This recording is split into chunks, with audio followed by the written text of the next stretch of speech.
여러분, 우리 생활 가운데 이슬람이 얼마나 많이 찾아 들어왔는지 혹시 아시는가요? 파키스탄 출신으로 한국에 귀화한 사람이 있습니다. 화면 한번 보여주시겠습니까? 김강산이라는 파키스탄 이름으로는 찌마페설이라는 이름을 갖고 있습니다. 이 사람이 3월 13일 얼마 되지 않았죠. 4월 13일 총선에 있는 새누리당의 비례대표 후보로 지원하였습니다. 이 사람은 독실한 무슬림입니다. 꾸란을 외우고 다니며 또한 꾸란에서 이야기하는 모든 율법을 다 지켜 행하는 사람이 김강산 씨입니다. 그리고 그가 대화하는 가운데서도 많은 사람들에게 꾸란에 있는 내용들을 언급하면서 말할 정도로 꾸란에 대해서 능통한 사람이 이 김강산 씨인데, 이 사람이 지금 새누리당 비례대표로 후보로 지원을 한 상황 속에서 그가 또한 이제 국회의원으로서 이 일들을 하려고 합니다. 근데 이 사람은 2012년부터 정치에 본격적으로 참여했습니다. 19대 총선 때 최기관 의원 측에서, 또 같은 해 대선 때에는 박근혜 후보 측에서, 2014년 지방선거 때에는 김관영 경북도지사 측에서 유세를 도왔던, 나름대로 정치적으로 힘을 좀 갖고 있는 그러한 사람이 지금 이렇게 다시 비례대표로 등록하려고 합니다. 또 하나 넘겨주시겠습니까? 올해 1월쯤에 나왔을 겁니다. IVP 출판사에서 알라라는 책이 나왔습니다. 미로슬라브 볼프라는 사람이 지은 책입니다. 이 사람은 기독교와 이슬람의 신이 같은가라는 질문을 부제로서 던지고 있습니다. 이 책에서 볼프는 기독교와 이슬람이 같은 신을 섬긴다라고 이야기합니다. 그리고 두 종교의 이해와 합치를 위해서 이를 논증하면서 이 두 종교 가운데 같은 신 섬긴다는 것으로서 인식시키고 서로를 미워하고 불신하는 이러한 것들을 없애기 위해서 서로가 믿는 신, 똑같은 신을 섬기고 있기 때문에 이들이 다른 관점으로 바라보는 그 모습들을 이해한다면 기독교에서는 무슬림을, 무슬림에서는 기독교를 이해하고 사랑할 수 있을 것이다. 그래서 참된 평화를 얻을 수 있을 것이다 라고 이야기합니다. 그런데 이슬람에서 바라보는 신과 기독교에서 바라보는 신이 똑같을까요? 여러분, 어떠신 것 같습니까? 오늘 읽었던 본문에 보면은 아브라함의 자손 이삭과 아브라함의 자손 누가 나오죠? 이스마엘이 나옵니다. 이스마엘의 후손이라고 이슬람 사람들은 자신들이 이스마엘의 후손이라고 얘기하는데, 그래서 그곳에 나오는 알라라는 신은 동일하게 하나님이다라고 그들이 주장하기도 하는데, 과연 이것이 같은 하나님일까요? 이슬람 쪽에서는 같다라고 이야기합니다. 그러나 언어상에서만 같을 뿐입니다. 우리나라에서는 하나님이라고 부르지요. 창조주, 유일신, 절대자, 권능자 이런 뜻으로 갖고서 뜻을 부릅니다. 아랍어로는 이 뜻을 갖고서는 알라라고 부릅니다. 그러나 이슬람의 알라는 메카 주변에 360개의 종족 신들 중에 하나였습니다. 그리고 스라에 세 딸을 두었던 신이 알라입니다. 그래서 우리가 알고 있는, 우리가 지금 믿고 고백하는 이 하나님과 이슬람에서 주장하는, 그들이 이야기하는 알라, 우리식으로 표현한다면 이 하나님은 다르다라는 것입니다.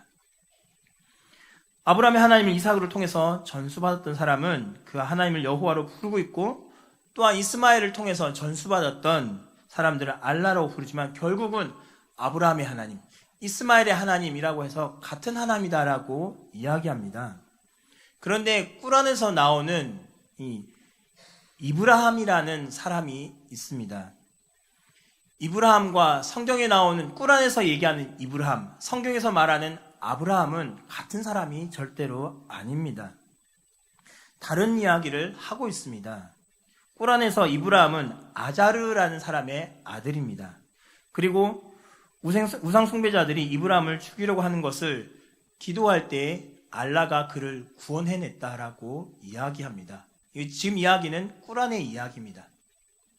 그러나 우리가 보는 성경에서 아브라함은 어떠한 사람이었습니까? 하나님이 그를 부르셨고 그를 가나안으로 인도하셨습니다. 꾸란의 내용과 성경에 나오는 그 아브라함은 같은 사람이 절대로 될 수가 없습니다. 그리고 꾸란에서는 이브라함이 메카에 와서 이스마엘을 번제로 드리려고 했다라고 이야기합니다. 성경에서는 누구를 번제로 드리려고 했습니까? 아브라함이 누굴 바치려고 했었죠? 이삭인데 꾸란에서는 이스마엘이었다라고 이야기합니다. 비슷한 내용이지만 다른 내용을 갖고 있다는 겁니다. 비슷한 내용을 언급하여서 비슷한 사람의 이야기, 비슷한 이름을 거둬들어서 같이 이야기를 엮어가려고 하지만 사실은 다른 이야기를 하고 있다는 것입니다. 결국 이들이 믿는 알라는, 이들이 말하는 하나님이라는 그 신은 우리가 믿는 하나님과는 전혀 다른 존재라는 것입니다. 특별히 이들이 갖고 있는 이슬람의 구원관을 보면은 우리가 갖고 있는 구원관과 너무나 다릅니다. 성전으로 순교한 사람 외에 성전, 지금으로 말하면 거룩한 전쟁을 통해서 순교하지 않은 사람 말고서는 구원의 확신을 갖지 말라라고 꾸란 9장 11절에서 이야기합니다. 그러나 우리는 어떻습니까? 구원의 확신 여러분을 갖고 계십니까? 여러분은 성전을 하지 않고 순교도 하지 않았는데 어떻게 이런 구원의 확신을 가질 수 있습니까? 우리는 예수 그리스도를 고백함으로써 구원을 받았습니다. 예수 그리스도가 나의 죄를 위해서 십자가에 죽으시고 부활하셨다는 사실을 우리는 믿고 고백합니다. 그것을 통하여서 하나님 그 은혜를 보시고 그것을 보시고 우리를 의롭다 하시고 구원해 주셨습니다. 그러나 이슬람에서는 거룩한 전쟁을 통해서 순교하지 않는 이상에는 모든 사람에게 똑같이 말합니다. 절대로 구원의 확신을 갖지 말라라고 말합니다. 결혼관 또한 다릅니다. 이슬람에서는 일부 다처제를 허용합니다. 그러나 기독교에서는 어떻게 얘기합니까? 하나님이 어떻게 말씀하시죠? 일부 다처제인가요? 일부 일처제죠. 남자가 부모를 떠나 여자와 한 몸을 이룬다라고 말씀하셨습니다. 이혼관도 다릅니다. 알라는 이혼을 2번까지 허용합니다. 그리고 아내를 바꾸는 것도 허용합니다. 우리가 생각할 때는 좀 상식을 벗어나는 이야기죠. 아내를 바꾼다. 근데 이슬람에서 이것이 가능하다라고 말합니다. 그러나 예수님은 분명히 말씀하셨죠. 하나님께서 짝지어 주신 것을 누가 나눌 수 없다고요? 사람이 나눌 수 없다라고 하면서 이혼에 대해서 반대하고 계십니다. 회개해야 되는 것도 다릅니다. 성경에서 분명히 예수님이 이렇게 말씀하시죠. 원수를 용서하되 70번씩 7번이라고 해도 용서하고 사랑할 것을 말씀하시는데 이슬람에서는 원수를 용서해달라고 70번을 간청해도 용서해주지 않는다라고 하면서 꾸란에 있는 9장 80절에서 이야기하고 있습니다. 결국 기독교의 고백론, 성령으로 아니하고는 예수를 주로 시인할 수 없다라고 말하는 고린도전서 12장 3절에서 말씀하는 그것이 있지만 이슬람의 반응은 다르다라는 것입니다. 이슬람은 이렇게 얘기합니다. 신은 즉 마리아의 아들 구세주이다라고 말하는 이런 자는 이미 믿지 않는 자이다. 그러나 구세주는 말하고 있지 않는가? 이스라엘 자손들아 내 주이면서 너희의 주이신 알라를 숭배하라. 알라와 나란히 다른 어떤 것을 숭배한 자에게 알라께선 낙원으로 들어간 것을 금하셨다. 그가 살 곳은 지옥의 불이다. 불의의 무리에게는 아무것도 도울 자가 없다라고 말하면서 철저하게 예수 그리스도를 부정합니다. 이러한 존재들이 지금 우리나라에 들어와서 다양한 방법으로 선교 활동을 시작하였습니다. 지금 한창 대두되고 있는 할랄에 대한 것들을 잠시 한번 보겠습니다.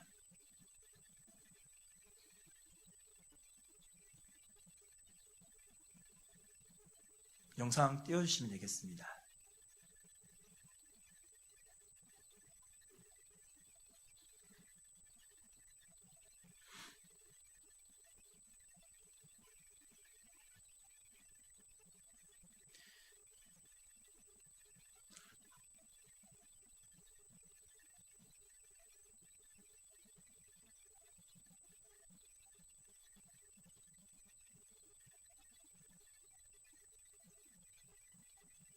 내세워 과도한 미화와 홍보를 반박하는 동영상입니다.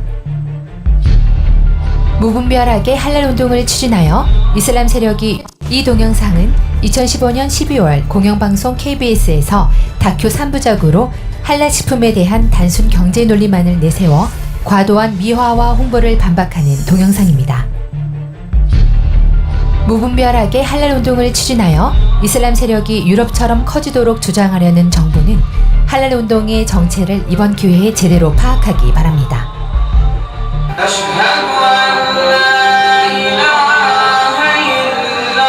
지구촌 4분의 1에 해당되는 이슬람 문화권을 언제까지 적대적 예당사자로 오리와 편견에 내버려 두고 갈 수는 없을 것 같습니다. 무슬림에게 허용된 음식은 할랄이고 금지된 음식은 하람입니다. 이것은 할랄 운동이라고 불리며 식품뿐 아니라 무슬림의 삶 전반에 적용되는 율법입니다. 2015년 우리 식품업계에 할랄 바람이 불고 있습니다. 하지만 이 할랄 음식이 웰빙 음식으로 둔갑하고 있음을 알아야 합니다. 할랄은 분명히 종교적 의미가 부여된 것으로 이슬람의 율법 체계인 샤리아에 의해 무슬림이 먹도록 허락된 식품일 뿐 결코 웰빙 음식도 신이 내린 음식도 아닌 아랍 지역 사막 기후에서 먹는 음식입니다.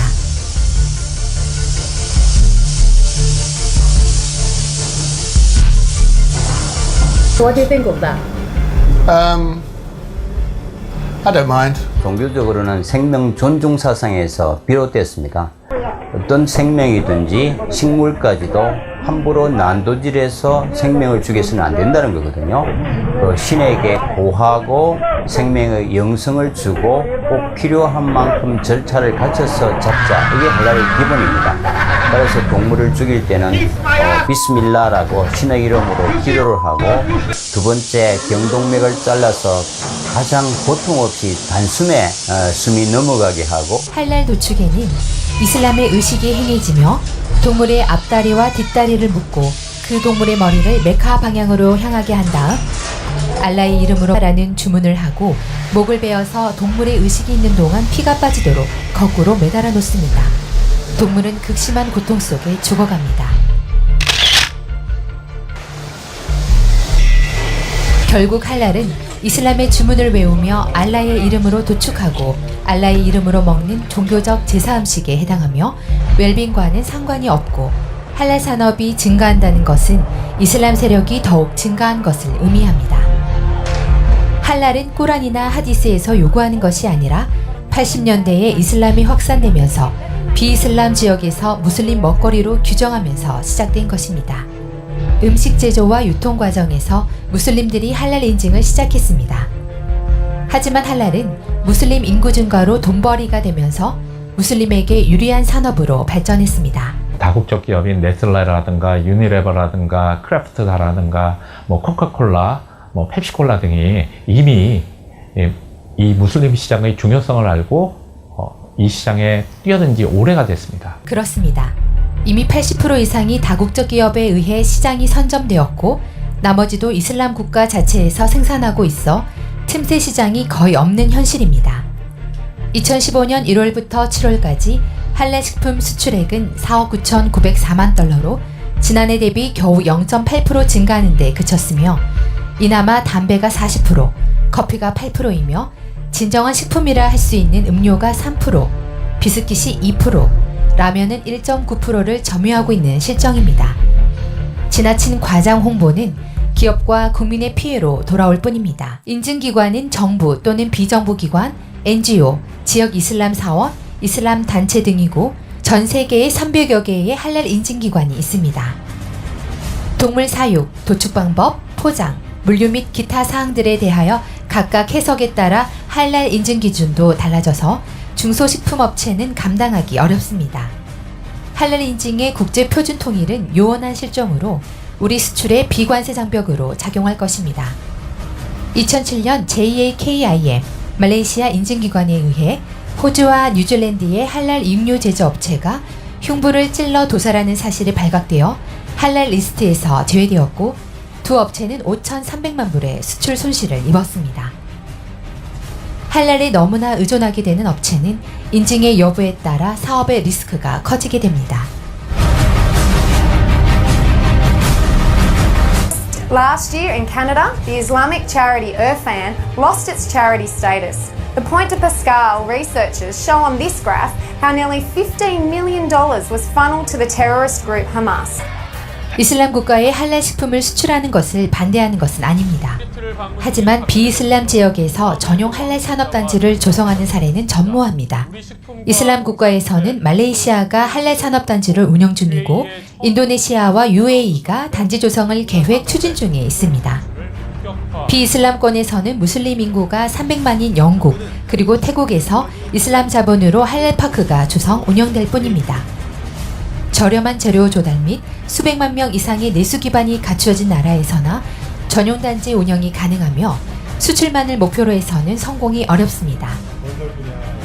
그러면 앞으로 더 많은 무슬림들이 익산 할랄 생산단지로 모여들고 무슬림 도축인을 고용, 그들만의 집단이 유럽처럼 확장되어야 할까요? 직원 중에 술이나 돼지고기를 먹은 사람이 없어야 하고 반경 5km 이내에 할랄 위해시설이 없어야 합니다. 국민의 단백질 공급원인 돼지고기는 어떻게 하시렵니까? 현재 약 1천만 도의 양돈업 생각은 안 하십니까? 비이슬람 국가 중 어느 정부도 앞장서서 특정 종교의 음식 문화를 홍보, 보급하는 역할을 수행한 전례가 없습니다. 호주의 소비자 단체는 할랄 인증으로 인한 가격 상승 등 소비자 피해가 부당하다며 인구 2% 무슬림을 인해 다수가 피해를 보고 있다고 반대의 목소리가 커지고 있습니다. 심지어 할랄 인증료 일부가 테러리스트 단체와 이슬람 율법을 시행하는 자금으로 유입된 정황이 호주, 캐나다 등에서 발견되고 있습니다. 이래도 과도한 할랄 홍보와 익산의 전용단지 건설을 계속 추진하는 것이 옳은 일입니까? 네, 내용이 좀 어려우실 것 같습니다. 한마디로 얘기하면 이 할랄이라는 지금 이 음식을 통해서는 이슬람을 전파하는 두 부류 중에서 온건한 무슬림들이 자신의 포교 활동을 하는 방법 중에 하나로 이 할랄 음식을 이야기하고 꺼내놓고 있습니다.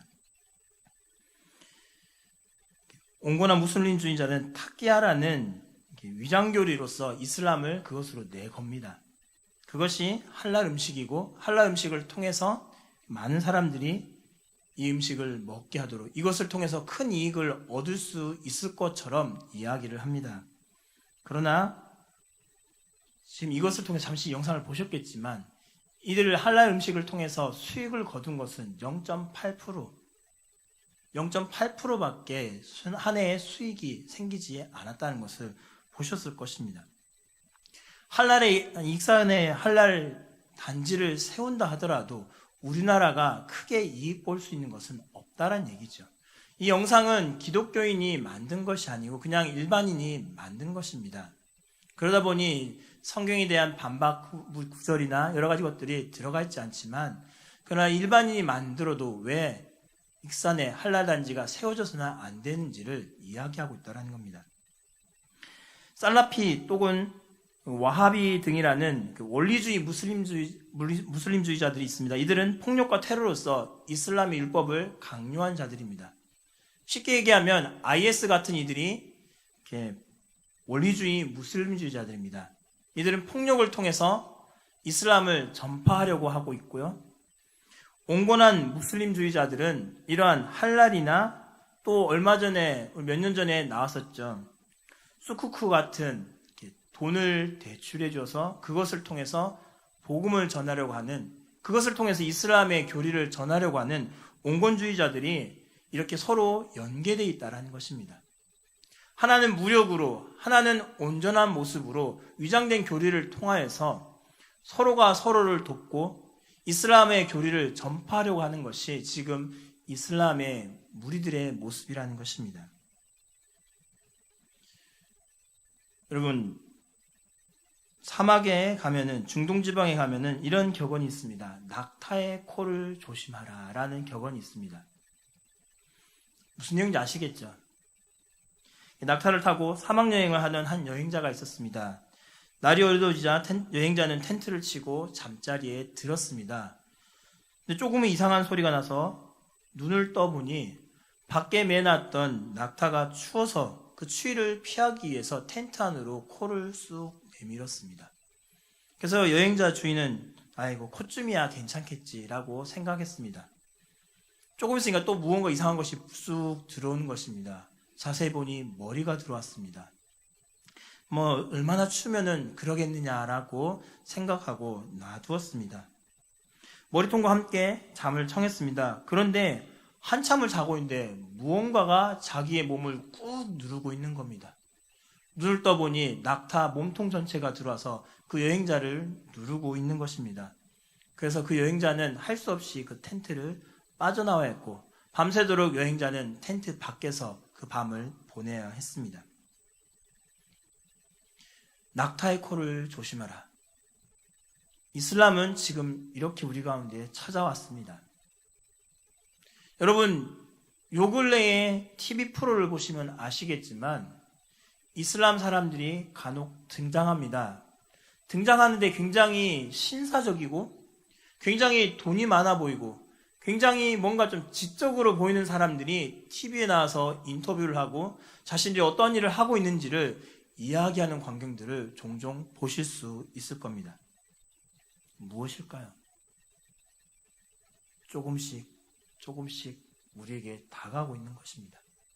이슬람 사람들이 조금씩 다가와서 그들의 좋은 모습을 우리에게 보여주고 이들이 많은 돈을 가지고 있으며 이들이 우리나라를 얼마나 사랑하고 있는지를 조금씩 보여주면서 우리는 위험한 단체가 아니다. 우리는 나쁜 사람들이 아니다라고 이야기합니다. 낙타의 코가 텐트 안에 들어오듯이 조금씩 들어옵니다. 허용하면은 머리가 들어오고 나중에는 급기야는 그 몸통이 주인을 눌러서 쫓아냅니다. 할랄의 음식을 받아들였던 사람들을 받아들였던 유럽이 있습니다. 유럽이 그 대표적인 예이지 않습니까? 이슬람 사람들을 받아들여서 그들의 그 문화를 바꾸어서 그들에게 복음을 전하려고 시도하였지만 그들은 전혀 변화되지 않았습니다. 도리어 그들이 무리를 만들고 자경단을 만들어서 끝내는 그 정부를 향하여서 공격하는 너희의 도움은 필요 없다. 우리끼리 하겠다라고 말하고 있고 특별히 이 관련된 이슬람과 관련된 영상들을 찾아보다 보니 참 끔찍한 일들도 많이 보았습니다. 영상에서 본 것은 참 빙산의 일각에 해당됩니다. 여러분 보셔서 뭐 비위가 상할지도 모르겠습니다만 이와 관련된 것들을 찾아보다 보니 더 끔찍한 일들을 많이 보았고 더 많은 것들을 깨닫게 되었습니다. 정부를 대항하는 이들이 무슬림이라는 것을 알게 되었습니다. 처음에는 그들이 건강한 모습으로 좋은 모습으로 좋은 이미지로 찾아왔지만 그들은 소수일 때만 그렇지 그들이 다수가 될 때에는 그들의 본색을 드러내는 것이 이슬람입니다. 여러분은 영상을 보시면서 이런 생각을 하실 수 있을 겁니다. 그럼 목사님, 할랄 음식을 먹어도 됩니까? 먹어도 안 됩니까? 이런 질문을 하실 수 있을 겁니다. 여러분은 어떻게 결론을 내리실 수 있겠습니까? 고린도전서 8장 4절에 보면 우상은 아무것도 아니다라고 사도 바울이 말합니다. 8장 7절에 그러나 이 지식은 모든 사람에게 있는 것은 아니므로 어떤 이들은 지금까지 우상에 대한 습관이 있어 우상이 제물로 알고 먹는 고로 그들의 양심이 약해지고 더러워지느니라 라고 말하면서 8장 13절에서는 그러므로 만일 음식이 내 형제를 실족하게 한다면 나는 영원히 고기를 먹지 아니하여 내 형제를 실족하지 않게 하리라 라고 결론을 내립니다. 우상의 음식 먹는 것 가능합니다. 먹어도 상관없습니다. 왜냐하면 우상은 아무것도 아니기 때문입니다. 그런데 이 음식을 먹어서 내 형제를 실족하게 한다면 그것은 먹지 않는 것이 더 낫기 때문에 사도 바울은 나는 안 먹겠다라고 말하고 우상 음식에 대한 결론을 내립니다. 할랄 음식, 우상에게 바쳐진 것과 똑같은 음식입니다. 우리나라로 들어오면서 웰빙 음식으로 탈바꿈하였습니다. 절대로 그렇지 않은 것 영상을 통해 보셨지요.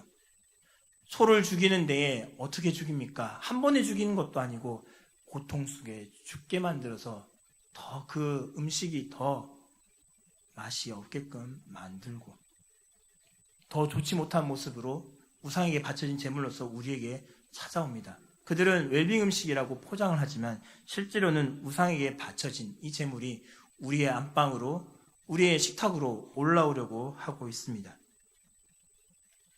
이슬람은 우리와 다른 종교입니다. 이들이 믿는 신은 우리가 믿는 하나님과 우리가 고백하는 우리의 구세주이신 이 땅을 창조하신 하나님과 다른 존재입니다. 그들은 만들어낸 사람에 의해서 만들어진 신입니다. 그리고 이들이 이 포교하는 방법을 두 가지로, 하나는 무력으로 의해서, 또 하나는 온전한 위장 방법을 통해서 수쿠크나 할랄 음식을 통해서 우리에게 이 이슬람의 문화를, 이슬람의 종교를 우리에게 강요하고 알라를 믿게 만들려고 하고 있습니다. 할랄 음식이 별것 아닐 수 있겠지만 그러나 이것을 통하여서 우리를 무너뜨려 한다는 사실을 기억하면서 여러분들 지난주에 그리고 구역 모임을 통해서 보셨던 익산의 한랄식품 단지를 조성하는 것 반대하는 서명운동에 함께 협력해 주시기 바라며, 또한 이 나라가 이슬람의 세력에 넘어가는 것이 아니라 온전히 하나님을 예배하는 나라로서 바로 설 수 있게 해달라고 날마다 생각나실 때마다 기도할 수 있기를 간절히 바랍니다. 기도하겠습니다. 사랑의 하나님,